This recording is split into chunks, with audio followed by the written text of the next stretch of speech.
ප්‍රතිමා වහන්සේ තැන්පත් කරමි. මේ මහා පහන් කූඩුව බුදු පියාණන් වහන්සේ උදෙසා සිද්ධ කරන උතුම් ආමිෂ පූජාවක් ලෙස ඊ타ත්ම අත්‍යාලංකාරවත් ලෙස නිර්මාණය කරලා තිබෙනවා. ඉතින් අපි විශේෂයෙන්ම ආශිර්වාද සිද්ධ කරනවා මහා සංඝරත්නයේ හැටියට විශාල පිරිසක් මේ මහා පහන් කූඩු රාජයාණන් දැක බලා ගන්නට පැමිණ තිබෙනවා. ඉතින් මේ මිල්ලතේ ගම්මානයේ තරුණ පිරිස් සියලු දෙනාම විශාල ලෙස විශේෂ මහන්සියක් මේ අලංකාරවත් මහා පහන් කූඩුව නිර්මාණය කිරීමට අරගෙන තිබෙන බව අපිට පෙනෙනවා.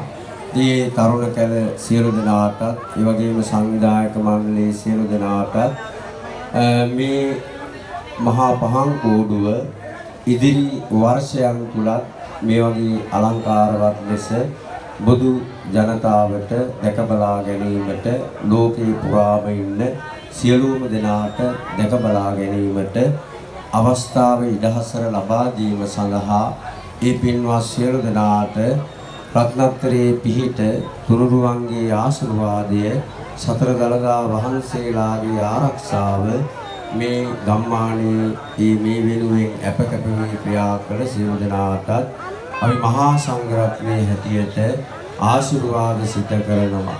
සියලුම දෙවි දේවතාවුන් වහන්සේලාගේ ඇල්ම බැල්ම ලැබෙන ආකාරයට මේ මහා පහන් කූඩුව නිර්මාණය කරලා තිබෙනවා. දෙවි දේවතාවුන් වහන්සේලාගේ ආශිර්වාදය ආරක්ෂාව එක්ක ඒ මිල්ලතේ ගම්මානයේ තරුණ පිරිසට නිදුක් භාවය, නිරෝගී භාවය, සුඛී සුවපත් භාවය, දීර්ඝායු සම්පත් සැලසේවා. විශාල පිරිසක් මේ මහා පහන් කූඩුව නරඹලා තමන්ගේ හදවතට බුද්ධාලම්බන ප්‍රීතිය වඩවන ආකාරයට මේ මහා පහන් කූඩුව නිර්මාණය කරලා තිබෙනවා. මේ තරුණ කැල සියලු දෙනාටත් අපි රත්නත්‍රී පිහිට තුන්වන්ගේ ආශිර්වාදයෙන් ලැබේවා කියලා අපි මහා සංඝරත්නයේ හැටියට ආශිර්වාද සිද්ධ කරනු ලබනවා. නැතිනම් සන්නයි. බොහොම පින් අපේ හැමදෙන්නේ වහන්සලා මෙහෙම වැඩම කරලා මෙලෙසින් අනුශාසනා කිරීම මම හිතන සංවිධායක මණ්ඩලයට හරි වටින ආඩම්බරකාර අවස්ථාවක් ලෙසයි අපි සඳහන් කරන්නේ. අනුශාසනාව බොහෝ සීන් වටිනවා අපේ හැමදෙන්නේ මේ දින ගණනාව